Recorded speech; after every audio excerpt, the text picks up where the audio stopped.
I mean, it's I would say unfortunately, but it's not unfortunate. It's what I want. I like to be able to have both. But those are the things that save you in the end, you know, because it could feel frustrating to double it up. Is this a fight that you're keeping your eyes on? Like, you think you're going to try to call out the winner, or? You know, But I feel like that's a topic that you're very passionate about that I haven't heard you speak a lot about, like on public forum. Would you go, like, just to watch? They're looking down. They make eye contact with the kids, so kids are like, I want that. The questions you've all been asking are now being answered. Welcome to another edition of It's All About Who You Know, where influential people talk about sports, faith, and more.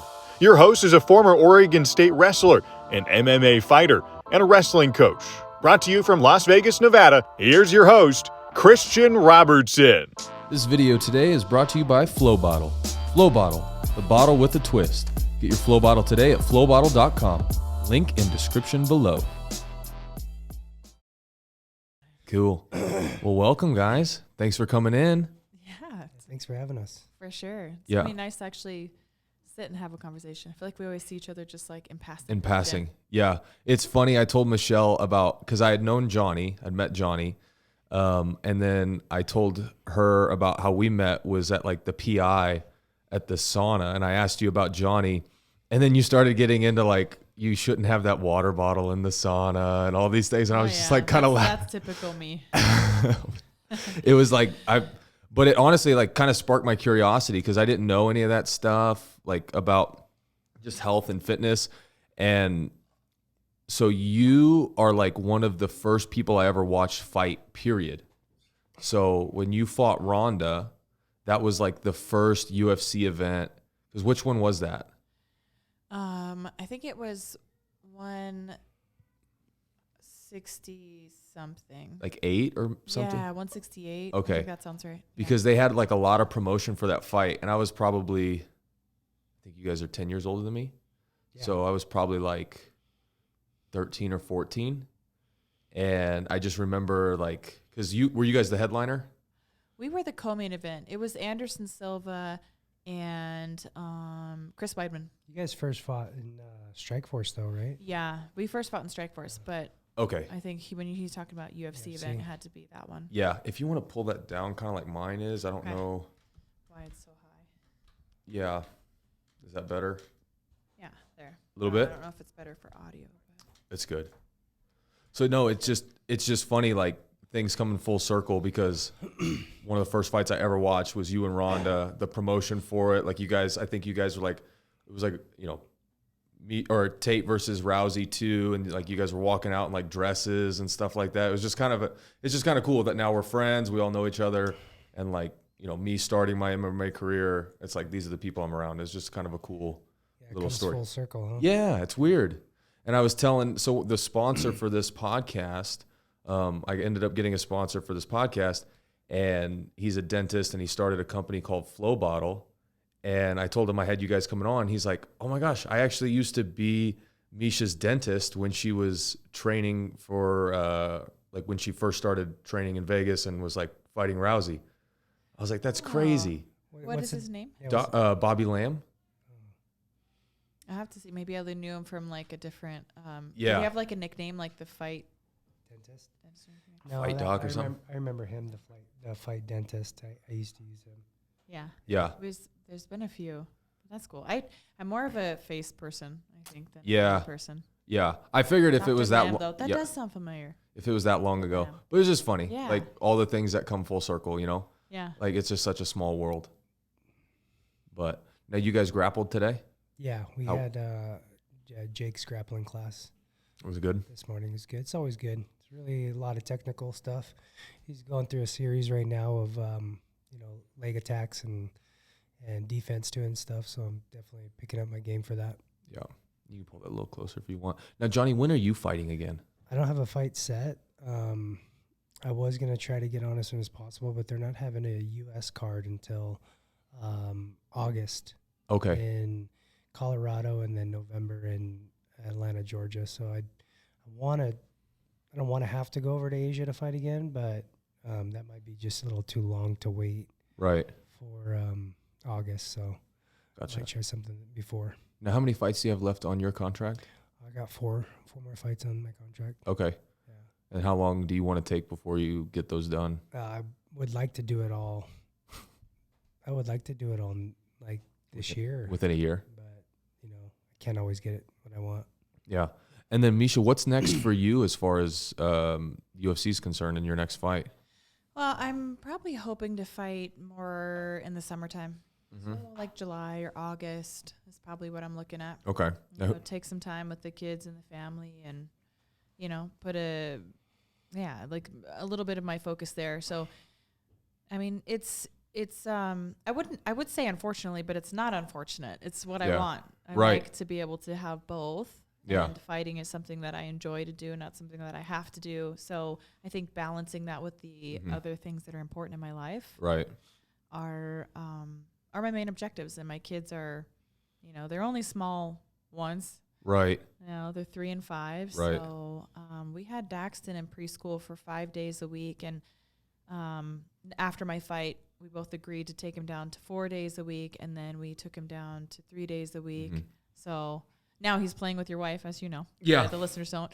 So he's hanging out. He's just kind of like the little kangaroo in the pouch, so to speak. Yeah. He's just carrying around everywhere with us. But yeah, easier said than done. He had a good meltdown on the way to here. Oh, did he? But he's okay now. So I knew he would be once we got here. It's the rainy weather. Don't blame it on him. He's not used to it. The rain, the dreary, just probably looking for a nap and didn't get one yet. So that's funny. I'm curious, like when it comes to, you know, obviously being parents, you guys bring your kids to the gym all the time. What is your guys' like philosophy on like how much the kids come into the gym? Like how much, you know, like how do you balance the time with that? Yeah. It's tough. It's definitely tough. It's not easy. But we manage. Yeah. Yeah, we for a little bit were I realized we wanted to bring the kids in more and we weren't. We were actually we were in a training camp and myself, and every time we try to bring the kids, there was a lot of distractions of being able to do exactly what I want. And I'm pretty staunch about almost like no iPad time. They do get a little bit of screen time at home, like they get some TV time. But when we take them places, I'm just like, my parents did it. We didn't have electronics, so I want my kids to see us training, to run around, to use their bodies. But that's kind of like you have to kind of pay the price a little bit, pay it forward. So with that being said, we both just had a talk recently. I was like, I want them in the gym more with us so that they can see us more. And I was like, it's going to be tough because there's going to be a learning curve that has to happen, especially when you don't sit them down on an iPad or give them electronics to keep them busy. Like I want my children to be engaged with us, but then that requires us to parent more, even while we're trying to focus on training. So I think right now is a good time where neither one of us has something very specific on the docket. So we can kind of both be in there and one person can, I get this round, you get that round. Or kids are eventually going to learn how to entertain themselves, what they can and can't do inside the gym, kind of the courtesy of etiquette, the gym. Yeah, the gym etiquette. And they're figuring that out. And it's just, I guess, you know, how we're trying to decide how we balance what we want and what we need. Mm-hmm. Now, are you guys ever in fight camp together at the same time? No. Now, do you guys plan it that way, or is that just how it works out? Plan it that way. Okay. I mean, try to. I don't try to look for a fight the same time she's in camp. Okay. So. Gotcha. Yeah. Now, who's got the harder job when it comes to if you're in fight camp and she's got to watch the kids, or she's in fight camp and you got to watch the kids, which job's tougher? It's tougher for me, I think. Of course he would. Yeah. Is it tougher for you? You know, I think Johnny's actually very self-sufficient. And it's not that I'm not self-sufficient, but I think that he supports me and we've had, to be honest, since we've been back in the U.S., because we lived in Singapore for a little bit, you've had one fight. Since I was back, yeah. When did you guys get back? And I've had 2020. Okay. 2020. 1, 2, 3, 4. And I've had 4. Yeah. So I think it probably feels like there's more on that, you know, where when he was doing the training, you know, I like to do more of the cooking and things. I think we take each other's roles on a little bit differently, but he has to do it more often and more of it.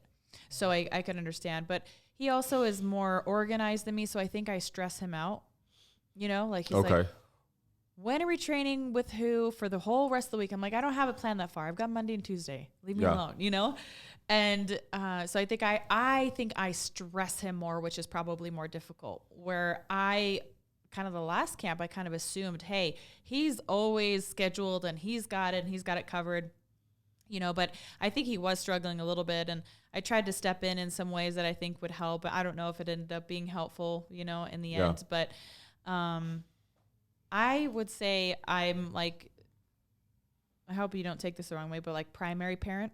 Okay. Where I think, Johnny is still very, very involved as a dad, and that's not like a discredit to him or whatever. Right. But I make the majority of the decisions, like when the schedule Decisions for the kids. about the kids. Yeah, like when they're not scheduled. about like where we're moving No. what we're doing and Absolutely. what kind of car we're getting. Absolutely not. Hey, you got your house in order, bro? Yeah. Talking in context. I was just talking about parenting and primary parent. I make most of the decisions about He just them. wanted to clarify. I know. He never understands my talking in context. I'm like, well, talking about what we were just talking about. I make the majority of decisions, like what time they go to sleep, what they eat, how they eat, like all these kinds of things. The mom stuff, basically. The mom stuff, yeah. Like what you would traditionally expect from a mom. I think we have a pretty traditional roles in that sense, where dad comes in and he's always there to help with bedtime, and he takes the kids to do things, and he plays with them, and he has a lot of fun. Yeah. But like if he's making them lunch, he's like, what do you want me to feed them? You know? Now with you guys both, you both have your own respective careers. Like you both bring in, I would imagine, good amount of money. Like how does that fit into, because there is kind of a attack on like traditional home values where the mom has certain set roles around the house and the dad has set roles where they're going and, providing, but that's, a little bit different in your guys' household. How do you guys balance that? How do you manage that? And what's like your opinion of, like what the role should be if both parents are bringing in, equal, or one is bringing in more money than the other? Like you guys are both set. Yeah. There's really no like textbook way to do it now, especially these days. So it's kind of, we go off the fly and we navigate through it.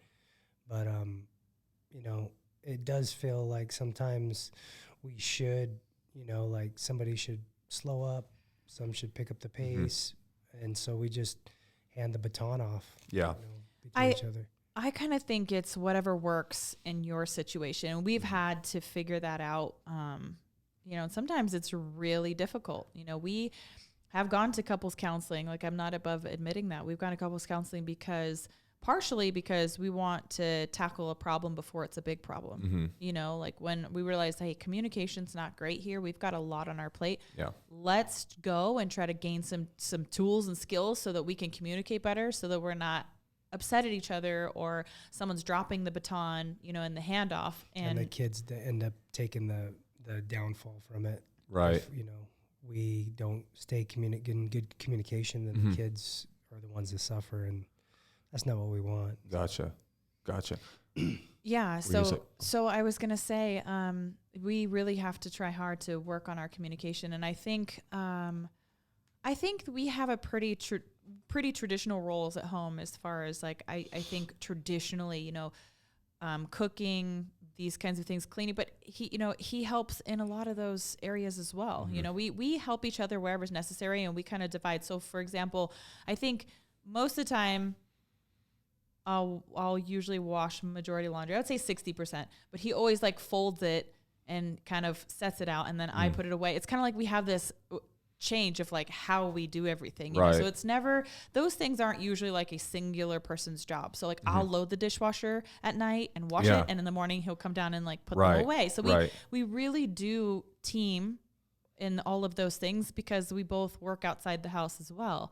So I think if one of us didn't like have a job or something to do outside the house, then I think more of those roles would fall on the other person. But it's really just however we can manage to balance it.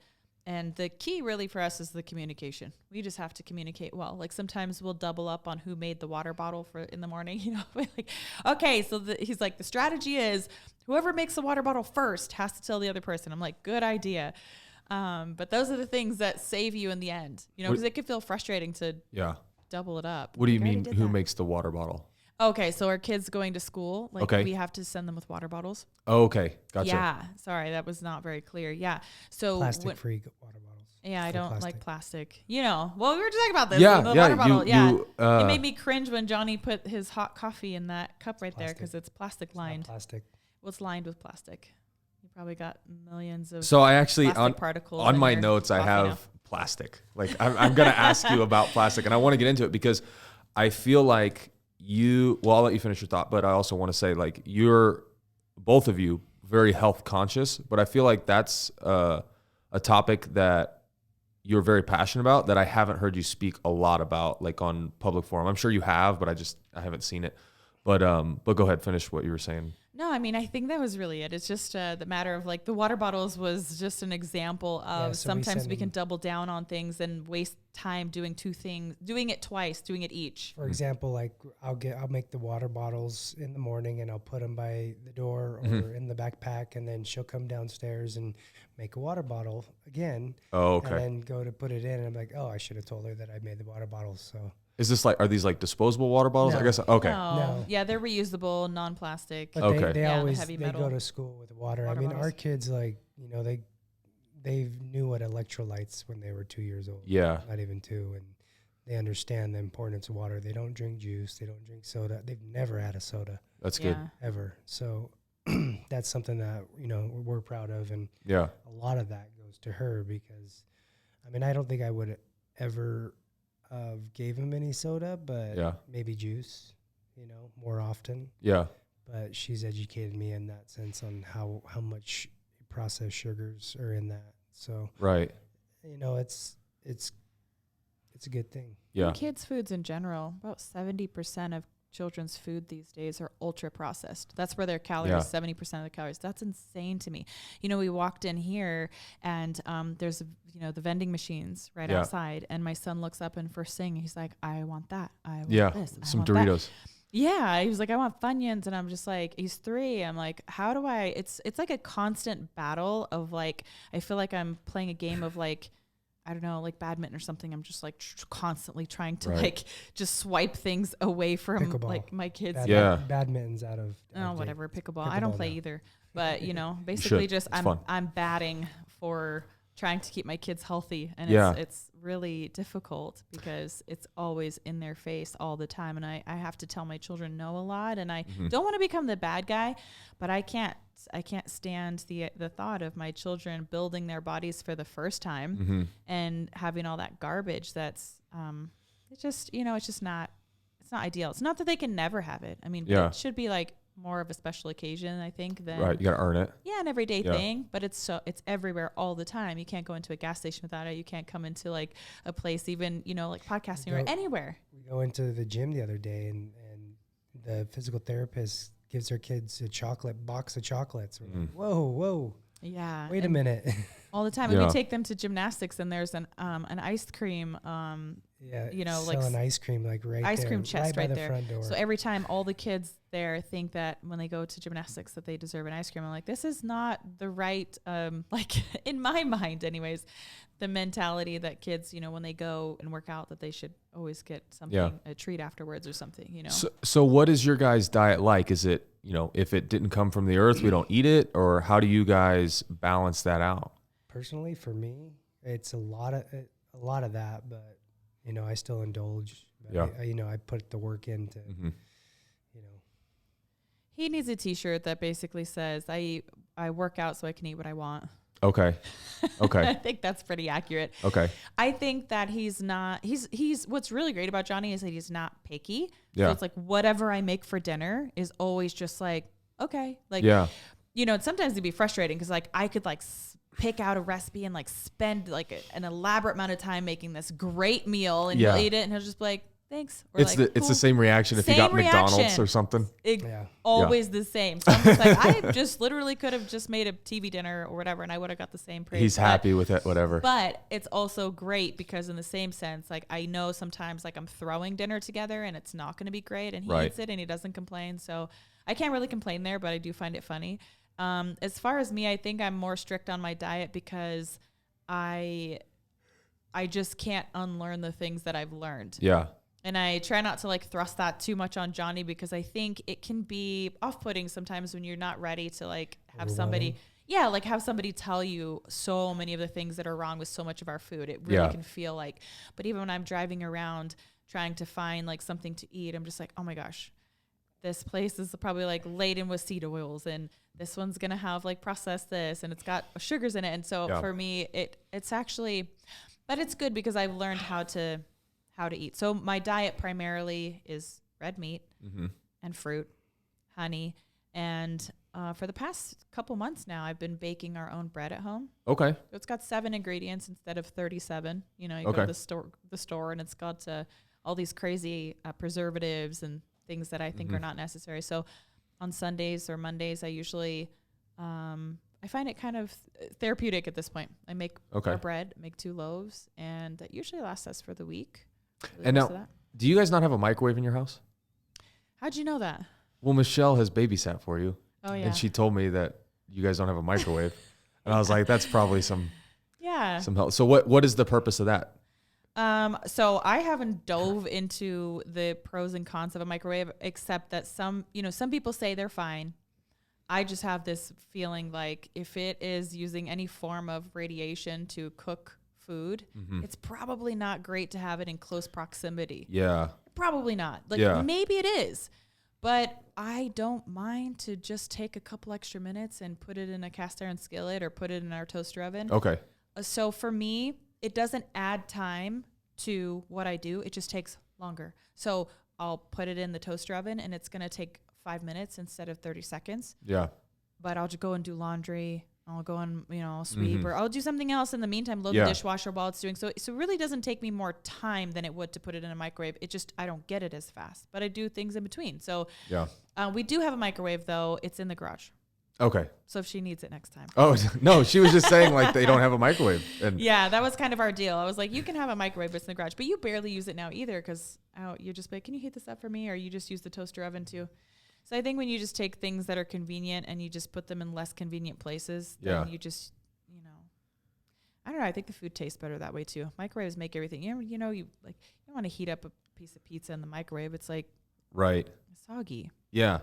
Have you guys seen the movie The Game Plan? With The Rock?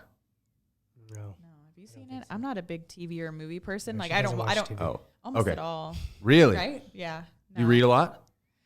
I don't really read books that much. I'd like to, but I'm usually educating myself with either podcasts or, reading on my phone. I would definitely be like somebody who's more on their phone. Okay. My Instagram algorithm is all either like parenting stuff or like nutrition. Gotcha. Learning about the do's and don'ts. So now, how did you guys get into all this stuff? Because I'm just now getting into it, and I told Michelle like within a year or 2, I don't want to eat anything that I didn't like personally kill. That would be amazing. That's a goal.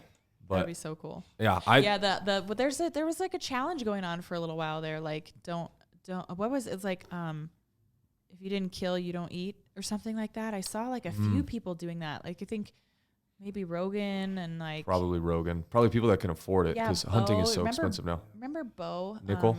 Yeah, I used to be a trainer at the PI. No, not Nickel. Oh, the one okay. that used to be a trainer at the UFC Pro Institute. It was like a hunting challenge basically. So if they couldn't hit, and people were even doing it actually like rurally, like they were, I say urban, like they would use a target in their backyard and they would bow and arrow, and if they couldn't hit their target in a certain amount of things, they didn't eat that day. Yeah, they didn't eat, and they were like until they could basically hit what would be a kill. So like obviously not everybody can get out and literally go hunting all the time. I think it's pretty expensive. I don't know. I've never done it. Well, most things are, you have to get tags and everything. You guys have never been hunting? No, I have. Oh, you have? Yeah. I was going to say, you've probably been hunting. But it's just a way for the government to funnel money. Getting tags. Yeah. Having to pay sometimes thousands of dollars for... Yeah, there's that, and then the conservation thing too, because like the buffalo were almost completely extinct at one point, and you have to get tags and certain things. I mean, elk would probably go extinct if we didn't have tags for those, and I'm glad they don't. Yeah. But there's probably part of that too, I think. But you grew up in Idaho, so there's probably a lot of. Would you grow up deer hunting? I grew up deer hunting, some duck hunting or bird hunting, and a lot of fishing. Yeah. After I got out of college and doing MMA, it just kind of Doesn't that suck? Floated off away. Don't you miss it? Time for it. Now I do. I wish I could, like, if I could be in a deer stand right now, I would. Yeah. I mean, obviously I would be here doing this podcast, but right after I'd be in a deer stand. Being able to just be out there and like the nature. Yeah. See how beautiful. You see, I don't think I would be a good hunter, but I would love the idea of eating the meat. I'm just a little soft when it comes to seeing suffering. So like if I could like guarantee that it would be like a shot and a kill, I'd be fine. I just cannot stand the idea of like seeing or hearing the animal suffer would literally torment me for probably months. Like I would see and hear that. I just can't let go of it. But I love that people can go and hunt. Like I would love to eat the meat. I would prepare the meat. I just don't want to see the suffering. Well, I'll give you a little like tip, and it's just kind of a way to think of it because it's not going to, take away anything. But that, like if you go and kill an animal, whether you shoot it with a rifle or a bow, that is probably the quickest and most painless it will die. Because in the wild, animals don't die of old age. They die, like an elk will get mauled by a grizzly bear, and the grizzly or the wolves will eat it alive. Yeah. Like that happens a lot. Like hunters have to go put their cattle down if a wolf gets it, and because they'll find a pack of wolves just eating it alive. Like they don't kill the animal, they eat it, and then it just dies. Yeah. So when you think about like that, which is how most of those prey animals go, versus just shooting it and then 30 seconds later it's dead. Yeah. It's way better. It totally makes sense to me. And that's why I have no problem with it. Like I support people hunting. Mm-hmm. Like I'm so glad that you can go and do that. I wouldn't want to see either. Yeah. I don't want to see or experience because it will literally be like a nightmare in my, it'll like torment. Like I'll think about it forever. Yeah. I wouldn't probably be able to let it go. So I don't want to see either, but I understand logically. I totally hear what you're saying. And I'm so glad that you can do it and he can do it. Yeah. Because I want to eat the meat that was hunted. I just don't want to see the suffering. Well, what if you had to? Then would you? Yeah, of course, if I had to. Like if I was in the wild with my children, like down goes the elk. But well, what if you had to like? I could just be at home and cook it and know that you guys dealt with seeing it, suffer, like however you are able to deal with it, then that's fine for me. You know what's funny is because like you're one of the best fighters ever, and like you can go in the cage and beat the shit out of a girl, and I don't think I've ever heard you have that kind of sentiment for another human being. But when it comes to an animal, well, isn't that funny? Yeah, that is a little ironic. I guess she signed on the contract. It was she's trying to take me out too. The deer didn't sign the I want to get shot this time of the year contract. Yeah, exactly. They're smart though.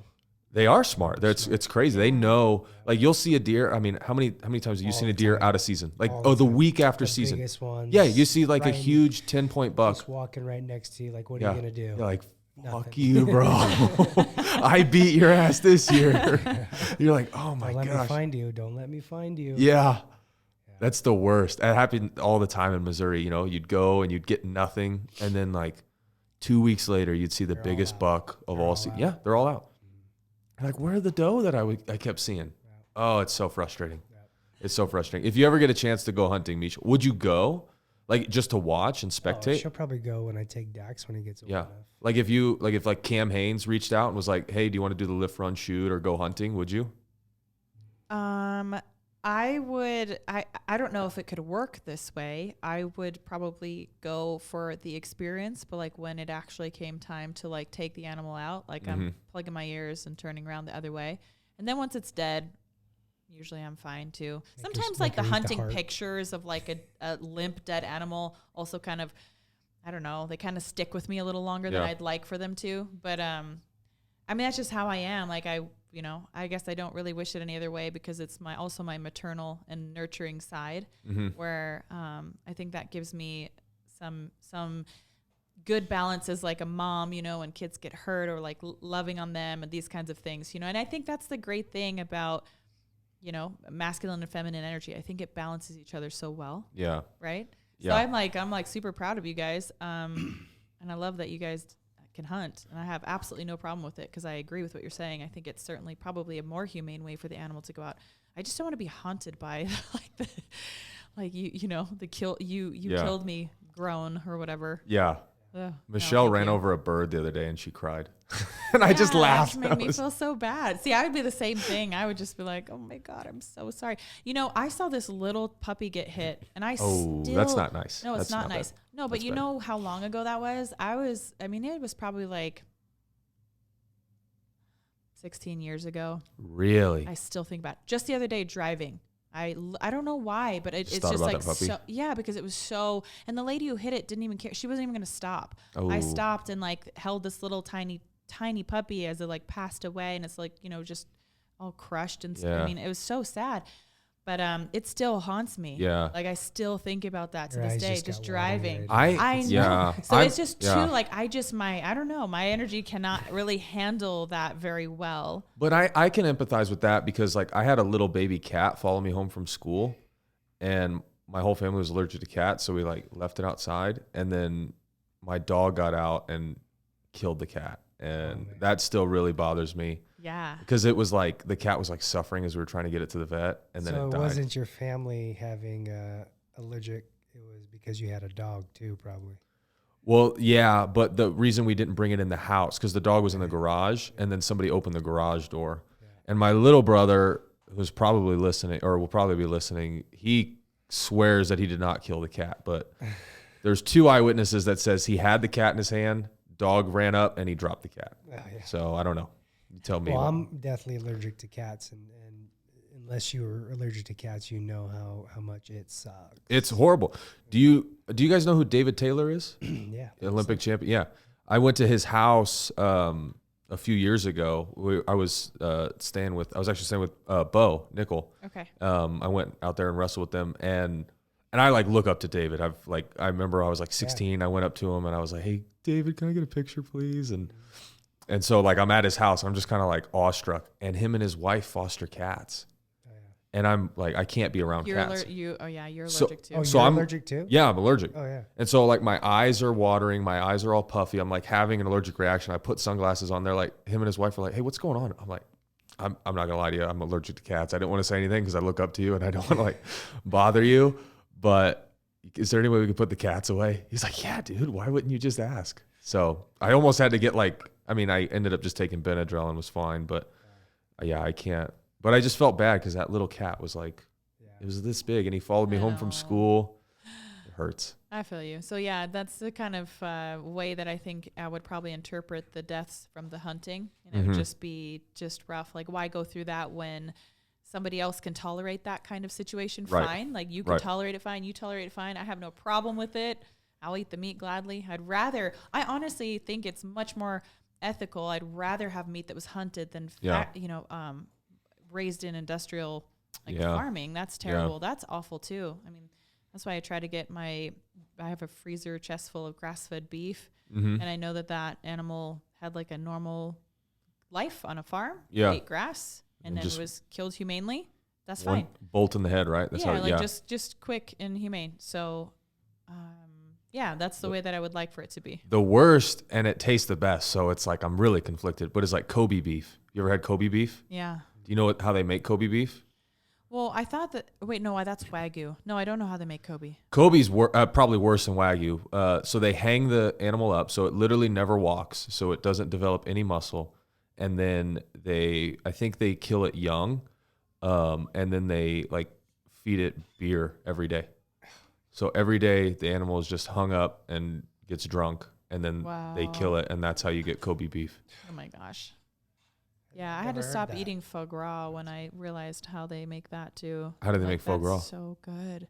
It is so good. I do miss it, but I just won't eat it anymore. But how do they make that? So they take ducks and they pry their beaks open and they force feed them until they force feed them grains, and sometimes their stomachs burst. That's how so much that they get fatty liver disease. They do that with chickens too, don't they?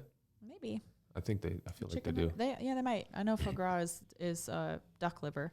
But it's like fatty. Basically, they get fatty liver disease from eating so much. Yeah. But a duck would never normally eat that way. So they have to force feed them. Yeah, sometimes they die from their stomachs breaking. Yeah, So how did you guys get into all the, I mean, I know she's more of the pioneer with it, but how did you get into the health, just being more health conscious? Because I think, especially since COVID and like all the things that happened with COVID, I started to really like open my eyes, like towards the medical field, towards the food industry, you know, the FDA, the pharmaceutical stuff. And like, I'm seeing it from a different lens now than I did pre like 2020. You can't unsee it. Yeah. Yeah. It's crazy. Well, I think once you start you scratch the surface and you're like, wait, then it's kind of like this chain effect where you start Instagram to realize. and the algorithm is what did it. Yeah. Instagram. Really? In the algorithm, I mean, you get flooded by, you know, content of stuff that I've never even known. Yeah. But if I send it to you, then it probably, and you watch it and you either like it or you share it again, then your algorithm starts to change. You start to see more of it. You learn more. But for me, I would say I've always been health conscious and I've always tried to be healthy, but I had no idea the things that I thought were healthy were not healthy. So all the way through to probably my 30s, I thought I was being healthy, and I think I got away with, you know, being what you would consider like standard healthy. I wouldn't consider that necessarily healthy because I was still eating things that were more processed and I didn't realize, or not grass fed and, you know, not organic, but now I try to really strive for that. But I would say the big turning point for me was having my kids, because my kids, they are so important to me that I really started to look into all the things that are wrong with even the way that children's food is marketed to them. You know, they walk down a cereal aisle and all the little characters on the cereal boxes, they're looking down. They make eye contact with the kids. So the kids are like, I want that. Yeah. Even to that, you know, these people understand how children's brains and how even adults' brains work, and how addiction works, and how they even hide sugar now in savory foods, even artificial sweeteners they've begun putting into foods to make you crave it more. So it's not really something that you taste. It doesn't taste sweet, but anything that has a sweetness to your gut. Okay. You actually get a bit of that dopamine release, which is going to make you crave and want it more. Things like chips usually go down in 5 chews or less, those kinds of foods that go down. That's why it's so easy to just polish off a whole bag, because it's not, you couldn't really do that with steak, for example. Right. Or broccoli necessarily. Like, these would be things that would, you know, have some sustenance and take a little bit to chew and digest and get down, and you get the satiating fill. But I mean, if you're eating a bag of Funyuns, it's going to be real quick. Or Cheetos, you know, these things are designed. And they're also, if you've ever noticed, candy and junk food is the most bright, colorful stuff. Yeah. It's like, you can't hide it from your kids.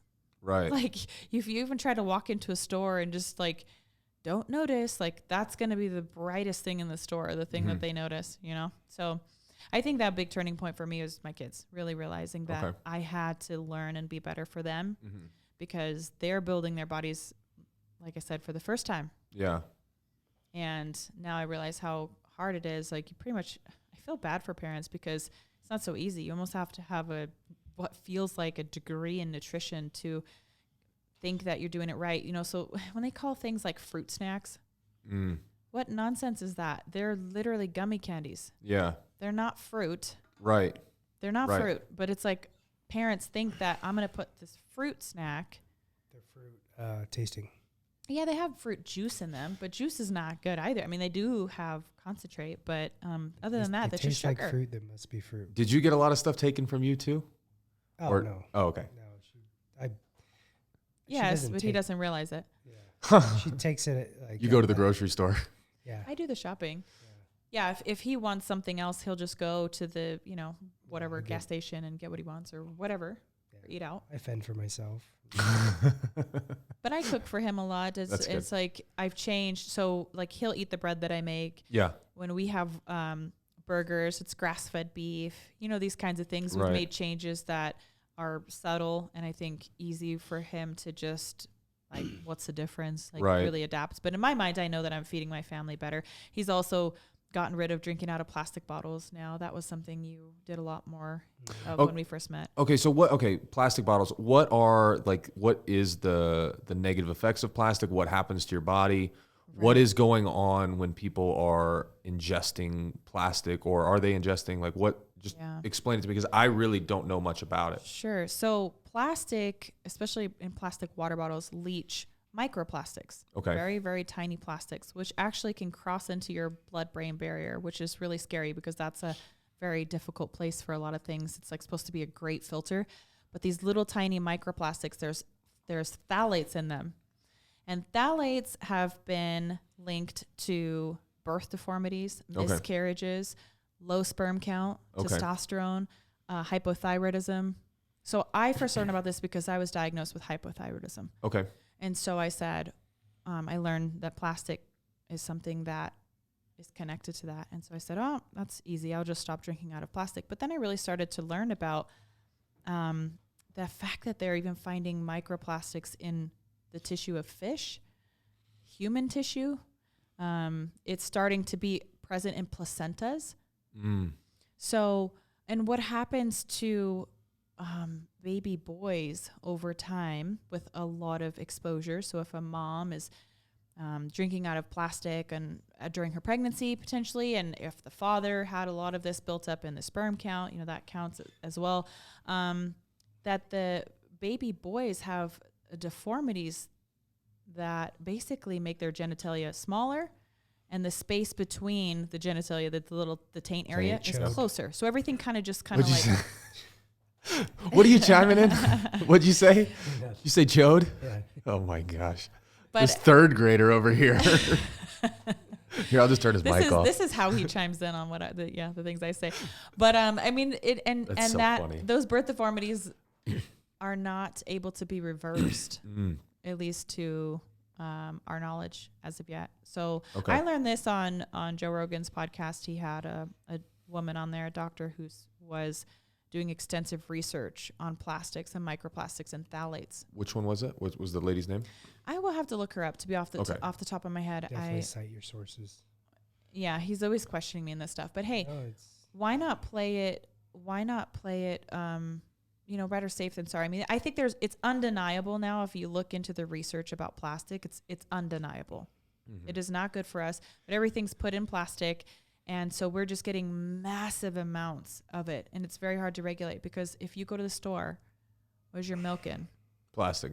Yeah. Even if you buy it in a cardboard box, it's lined with plastic. If you go to Starbucks and you get a hot coffee, you think you're getting a paper cup, but there's like thousands, if not millions, the numbers evade me, but like microplastics from the heat, because paper doesn't repel water. Yeah. Plastic does. So it's lined with those. Right.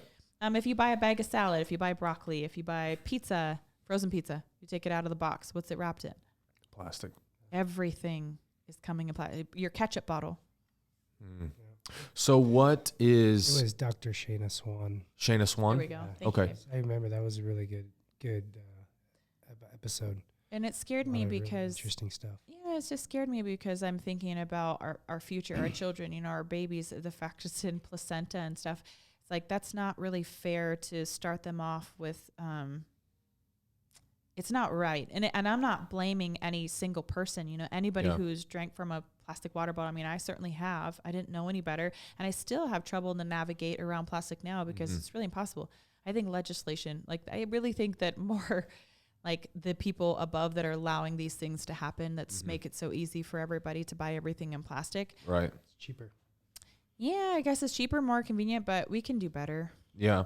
We really could do a lot better because it's affecting people, and you have to wonder why it's not talked about more, why people don't care more. And then the waste. Then we got to talk about the waste of plastic. Right. 500 years. Biodegradable, yeah. Yeah, it doesn't biodegrade. That's 500 years for it to break down, but it just breaks down into tinier and tinier and tinier pieces of plastic until eventually they're so tiny you can't see them. And those are actually the most dangerous ones because, as I mentioned, you can ingest it and stuff. Yeah, they literally go into the tissue of your body. What is the alternative then, as far as like packaging and stuff? Just all paper? I mean, I know California plastic, silicone. Paper, plastic. Paper, silicone. And glass. Glass soda is what I meant to say in place of plastic. Yeah, okay. Glass. But look, the other alternative is let people start growing their own stuff again. Let's all take matters back in our hands. Why do we have to buy basil from the store? Why can't we make our own strawberries? The land is being massively taken over, I feel like, for agricultural mass farming. And the little small farmers have really gotten weeded out. So if you go to a farmer's market, right, you can get fresh produce right at their open. Yeah. You can bring your own bag, reusable bag, whatnot, and you get a fresher ingredients that haven't been, they're not packaged. So I think the problem is that everybody now does their hunting in grocery stores, right, instead of remembering this stuff is all free at our disposal. Even if you live in an apartment, you can get like a little wall hanging planter and grow cilantro and basil. I mean, you could start somewhere. Yeah. Michelle's aunt actually sells them, and she's supposed to send us one. She never has, in case you're listening. So I think supporting the small farms is important, and then trying to push better laws through legislation, voting differently and petitioning, signing petitions, just becoming aware. I think even having conversations like this, because if we could start to take the matters either back in our own hands or annoy our politicians enough to where they actually start to pass some laws that make a difference. Now, have you guys seen a shift in kind of the culture around this? Because I feel like before COVID, it was like people that talk about this, like tinfoil hat wearing, they've probably got a bunker with 150,000 guns and like all these things. But now, I feel like we've kind of seen the man behind the curtain with a lot of this stuff. And it doesn't seem like, somebody telling me this. Like, I go into the weeds when I hear about like testosterone count being lowered, and then I see like a lot of this trans stuff, and then I see, some of the other things that are happening, like the fluoride in the water, which I think doesn't that decrease testosterone too? Like all so many things. Yeah, and you're like, what is there like a well, and you gotta wonder what happens to like a baby in an environment I'm talking about in the womb. Yeah. There's so many things that could go wrong, and it's scary enough to have I mean, it's an amazing feat to go from conception to actually birth. Right. I mean, miscarriages happen. It's really like a nerve-wracking process. But then even if you get to full term, there's a lot of things that influence how the development of a baby and the brain and their hormones and everything that happens in utero.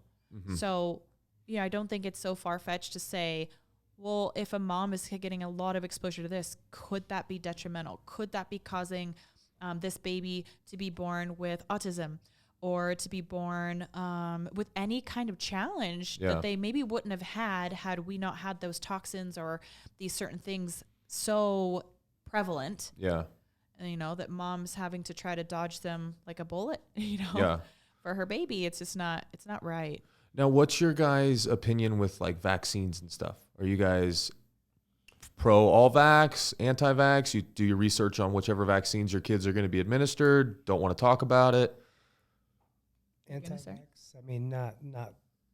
There's some that I think is necessary, but we've got our vaccinations. Yeah, some.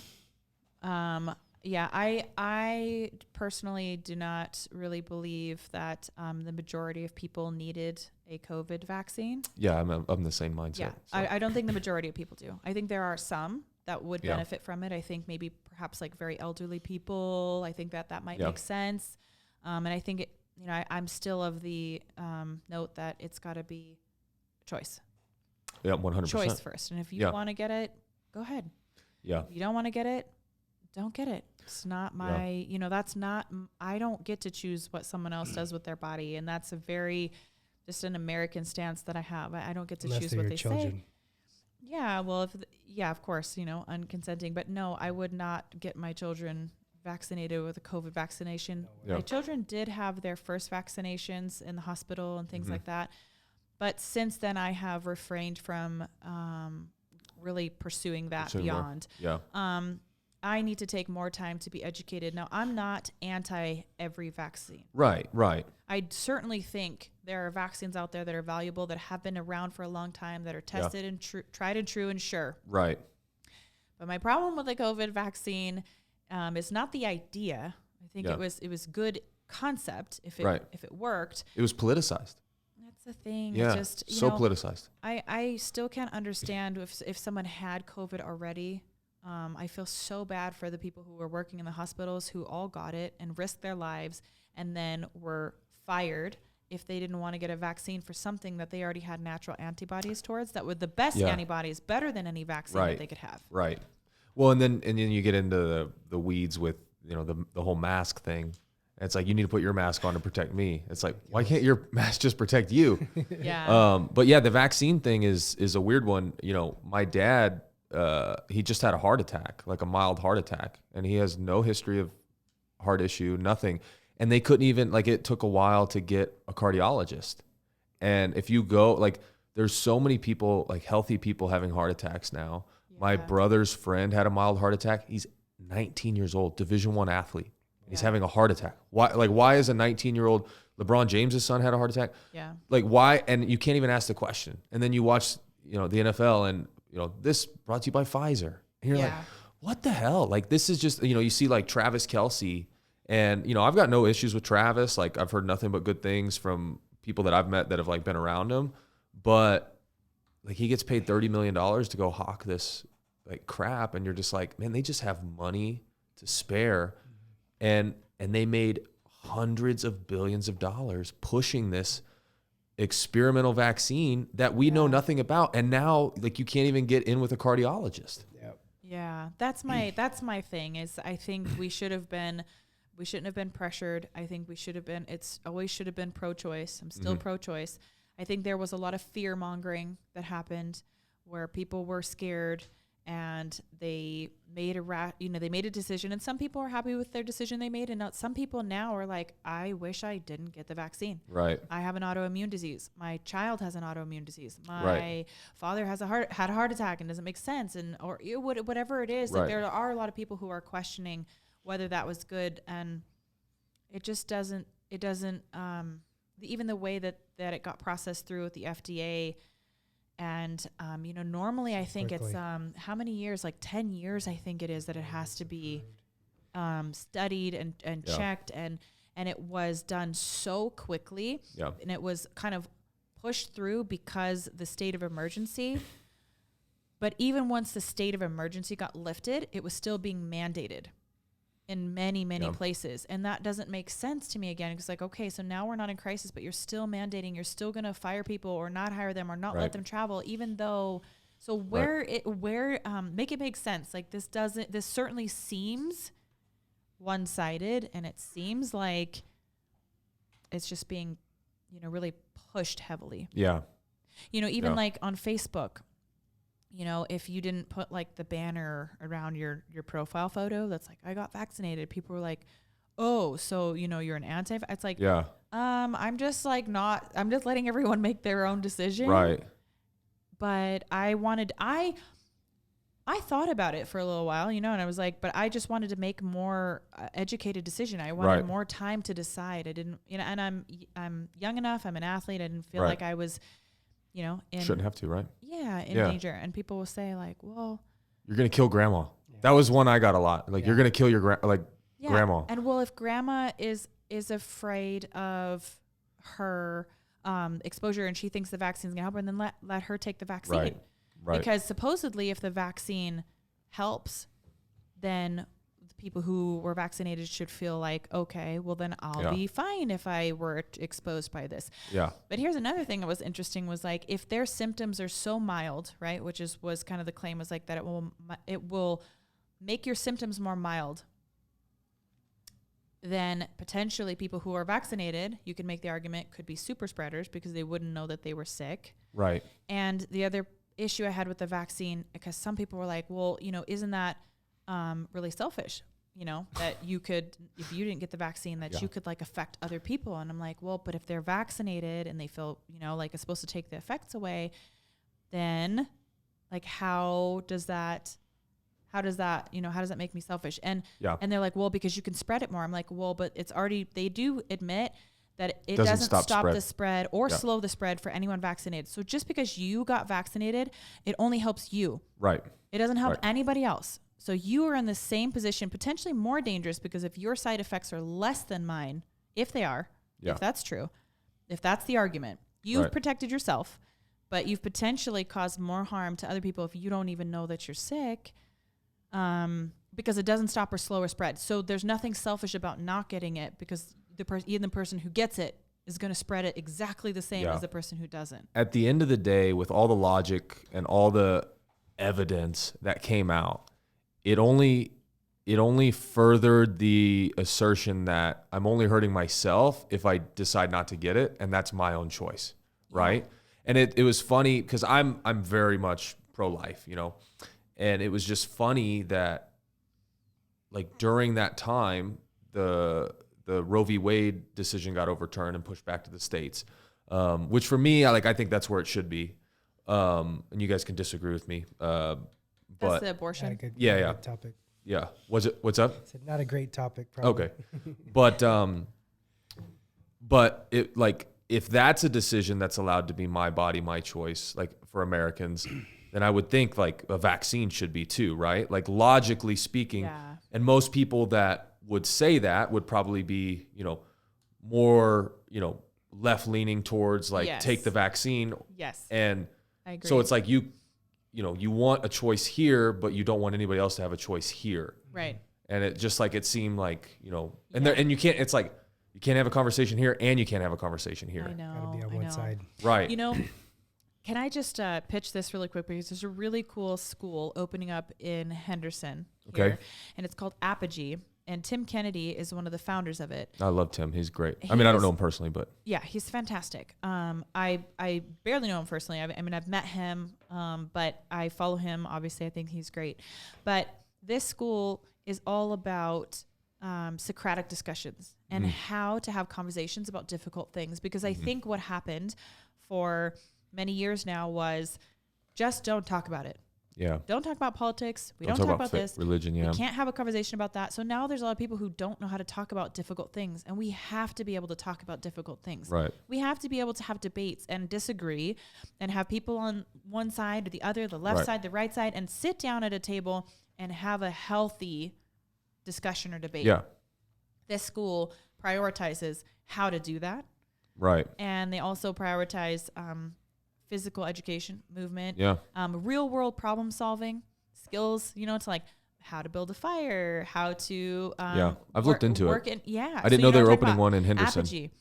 That's cool. So I just want to throw that out there for any of the listeners here, because the kind of conversation that we're having right now, if anybody could appreciate having these kinds of conversations, then they may want to be part of the change in getting their kids also in a school that's not just about putting the butts in the seats.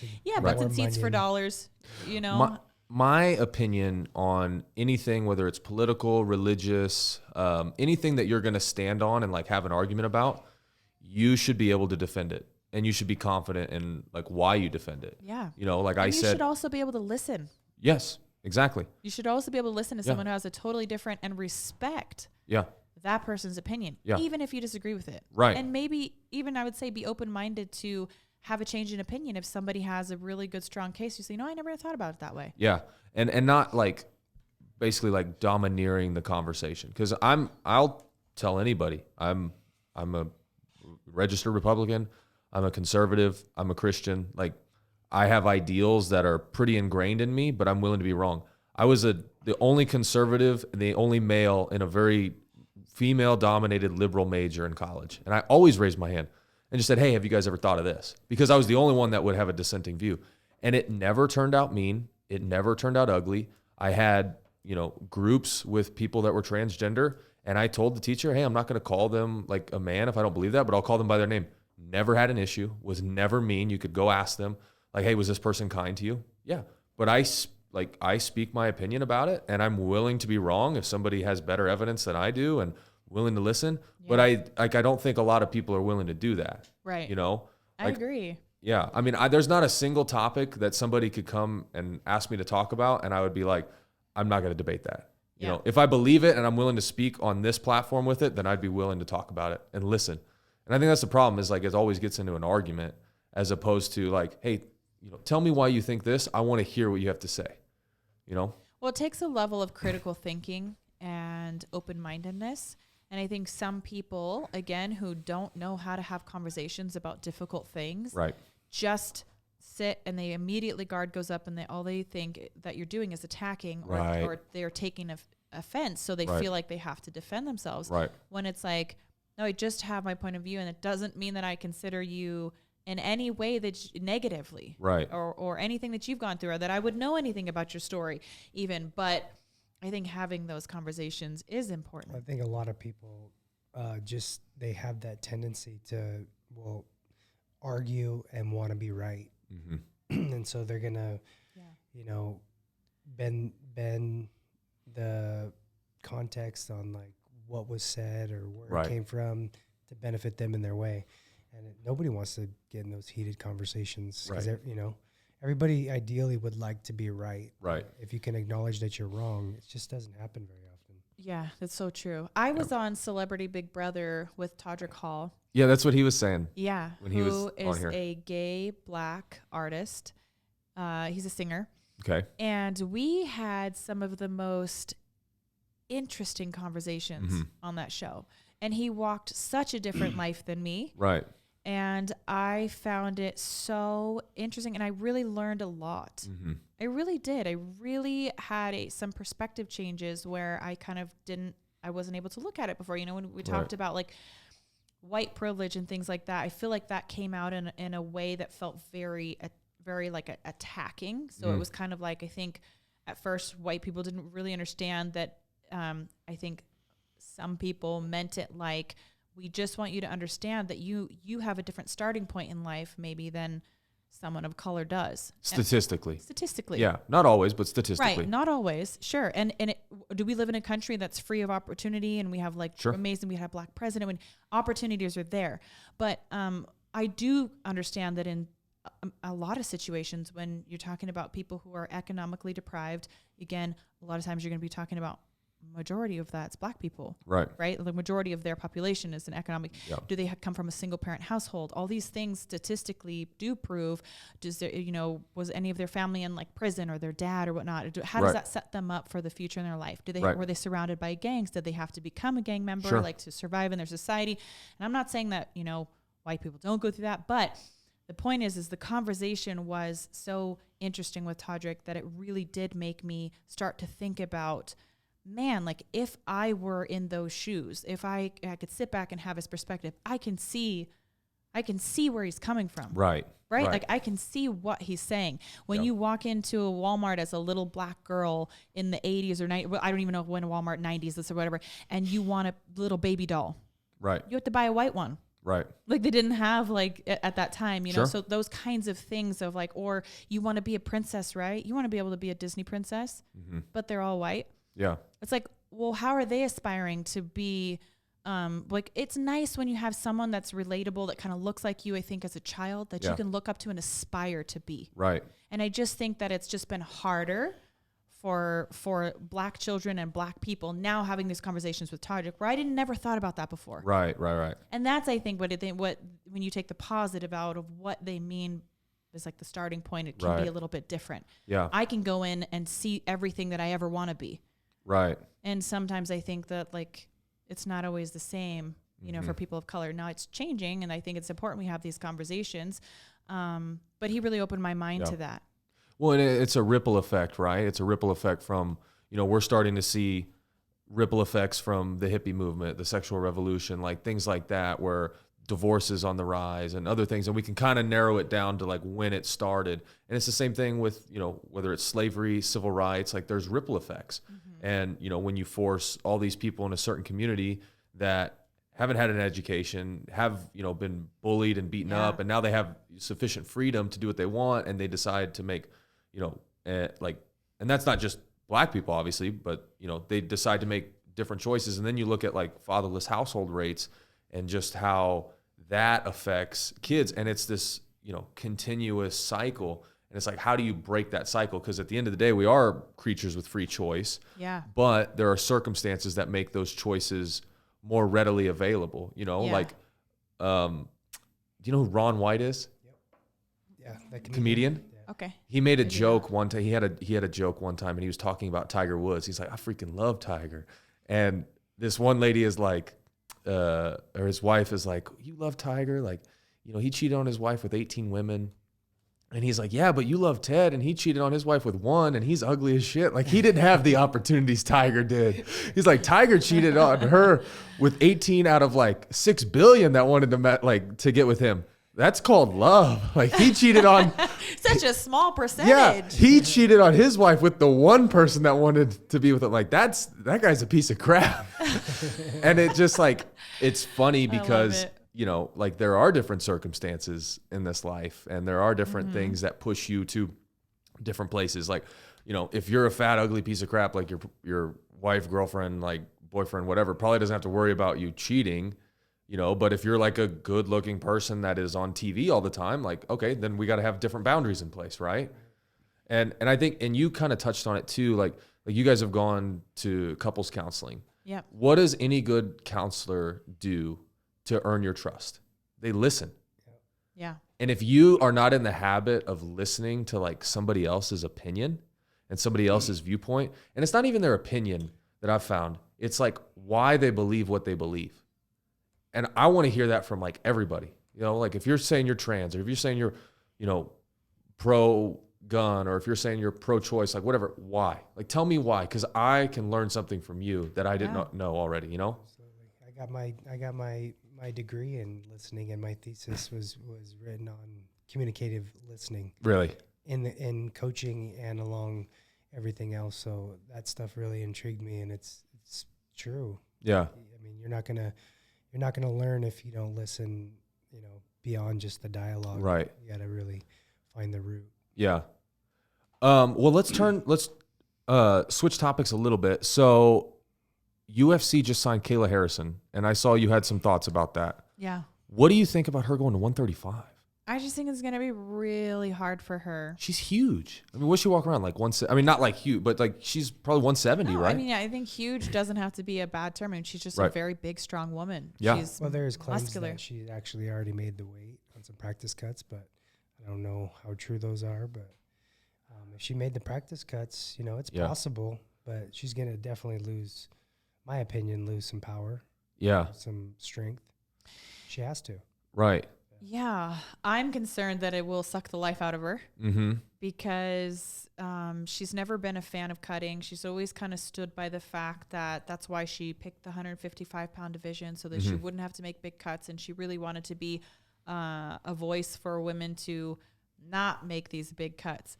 However, when opportunity presents itself, I can understand. I think if I were in Kayla's shoes, I'd want to be a part of the UFC too, because Kayla's made such a name for herself. She's very respected, but if you're not in the UFC, you're not going to get the same clout or respect until you're fighting with the established women who people know, or men, Right. You won't necessarily get the same. And I think she's really out for legacy at this point. Okay. So I can understand why she wants to come over. But I think that Kayla has been the bigger, stronger woman being at 155. Some of those women have come up to 155. Well, our teammate Taylor. Taylor's a 35-pounder that bumped up to 55 to fight her. Exactly. Yeah. So Taylor, even who is the other one? I'm drawing a blank on her name right now. But she fought in the UFC at 135. She got cut, and then she went up to 155 to fight Kayla just recently, and she lost. You know what I'm talking about? I'm not sure. What's Kayla's last fight? God, I can't believe I can't forget her name because I got into it with her coach. The one that people were wanting me to fight. Yeah. You know her name? Off the top of my head. So, anyways, she was a 35er, went up, like a few of them have gone up. So, but she's also fought some women. Ladd? Yes, Aspen Ladd. Oh, Ladd. Okay. Good. Yeah, because she had a really hard time getting down to 35. 35. Okay. Yeah. So I think Aspen's a 45er, not a 55er. But here's the thing. Kayla said she didn't want to cut a lot of weight, so that's why she wanted 155, or she didn't really want to cut weight. So maybe, let's say she's walking off season between 160, 165. So look, there are females that are 135ers that get that big between their camps. Yeah. With that being said, I still think it's like a lot of water weight and like some body fat that they shed when they come down, where I think Kayla is lean and strong at 165. Like she's got a lot of muscle. So she's going to have to burn muscle to get down. Right. Going to have to. And I really think that her body is going to change so much. And I kind of experienced this at 125 as well. I felt really good at 125 in my training camp and whatnot. Right. But your body kind of has to relearn how to use itself when you drop big weight classes, like the nervous system, basically your speed and timing change, and even your strength and weight distribution changes. Right. So there's a whole other side of it that she's going to have to try to learn, I feel like, in a relatively short amount of time. Now, I'm sure Kayla has known about this longer than we have. Right. So I'm sure she's been already at this dropping weight for a while. Yeah. I mean, they said that, she said that, coaches said that she's already made the weight, a couple practice cuts to the weight. Really? So, that's what Dana said too. Now, is this a fight that you're keeping your eyes on? Like, you think you're going to try to call out the winner, or? Of course I'll be, yes, to answer your question, of course I'll be watching it. I do pick Holly as the winner in that fight. But yeah, I would like to fight Holly again. And it's interesting now that Kayla's coming over in the division. I think that would be a very fun fight as well. But I also like, who else? Irene Aldana. Okay. She just fought for the championship. So, and then she had one fight since then. She looked really good. So I think she's also somebody, I think it depends on how the rankings come out. Like, I really want to continue to climb. I think I'm at number 8 right now. Okay. Yeah. And so we'll see how it all unfolds. Gotcha. Definitely. Now, what's the deal with the 45-pound division? Because they just had Raquel and Silva fight for 45 or 35. Was that? They just had Raquel fight for 35. Okay. So she's a 135-pound champ now. Okay. I think 145 is just disappearing. And is that like they're cutting the division, or they're just kind I of? think so. They just let it fizzle out. I don't think, because when I saw that Kayla got signed and Holly was going to fight her, I thought, oh, this is going to happen at 145. 45. Right. Yeah, for the vacant belt. Guarantee Kayla wanted to fight at 145. I guarantee it. But it's not happening for a reason. Would put her down to 35. They wanted to keep the featherweight division. Yeah, because that would she could have been the 145-pound champ. And that would have been a little bit easier of a feat. I think if this fight was happening at 145, I may be saying like that Kayla has maybe the advantage. A little bit of a favor, but I just think at 35, Holly is a really strong woman. Yeah. Like when you clinch with her, she's a very powerful lady. Yeah. And she's fought at both weight classes successfully at 145 as well. So she's definitely big and tall for the division. But I also think she has a good style for people who have a judoka style. I loved seeing the way that she unraveled the puzzle that was Ronda Rousey. Yeah. Right? So you got to think about that. Now, everyone's probably going to just compare and contrast. Kayla does have a different style of judo. Right. Then Ronda's. It's not as easy as just say, oh, well, it's going to be just like that. But I know when people reach for Holly's head, she is just so good at navigating that. I think she does a better job defending judo than she does like leg wrestling. Okay. I just think her style's made better for that. She's also pretty tall. She's pretty tall for is Kayla more like going for the lower body, or is she more up, like trying to keep an upper body? She will do both. Okay. But I find that she will, on the outside, a lot of times she's going, if they're out in the open, she'll try to clinch and go for the head. Okay. And get a hold of the upper body. Okay. But it seems like when she's against the cage, she'll drop down in doubles, and she has shot out in the open a little bit and things like that too. I mean, I think she's versatile. She's able to do both. But judo is really her background. I mean, she's an Olympic medalist. She's 2-time gold medalist, right? Yeah. Bronze, so, no. I think Ronda got bronze, and then Ronda got bronze. Kayla got gold twice, I think. Was it gold? Yeah. Yeah. But didn't judo change their rules like in 2012 to kind of disincentivize like freestyle wrestlers coming over and dominating them? They did. I'm not 100% clear on exactly how those changes work, but I know it changed how you the double leg rule set, that you couldn't just come over and do that. And like there's some other rules. I think the way they did it, because it used to be a gi top, and I don't know if they had gi bottoms or not, But basically what I think they did was they just changed it to Greco for with a gi. And so they made it right. They made it so you could, because I think what was happening was like guys that would, get second or third in the freestyle championships would come over and do really, really well in the judo. I don't know that for sure. I don't have any names off the top of my head, but I've heard that people that did not win in freestyle had come over and made the teams in judo, and they had never done judo before. Have you heard that before? Yeah. I've heard that. I wish we had some names, because somebody's probably, if you're listening, like comment if that's ever happened, if we're just full of shit. But yeah, that's interesting. That should be a fun fight. Now that's 300, right? I think so. Yep, UFC 300, April 13th. Have they announced the headline fight yet? I don't think so. Who do you guys think? No, but I know Gaethje. Holloway is the co-main event. Holloway. Yeah, it's a co-main event. So maybe not. For the I think BMF. they're probably holding out for McGregor. They said that they were going to announce it this week. McGregor they are going to and announce it this Chad. week. Yeah, something like Nina gets to oil him up, Dana up, if he doesn't say this week or something like that. Oh, Nina Drama? Yeah. She gets to do what? There was a thing that she posted that she had to get 10K comments. And if not, then she could oil Dana up or something like that. Okay. If he doesn't tell. That doesn't sound like a punishment. So Dana's definitely not going to do it. He's like, okay. Yeah. It's like Crisco, like, vegetable oil. Oh, It's funny. Yeah. Oh. But hopefully not seed oil. Apparently. Vegetables. Yeah, he won't let it happen. He's on that seed oil. He's on that Gary Brecka diet. Yeah.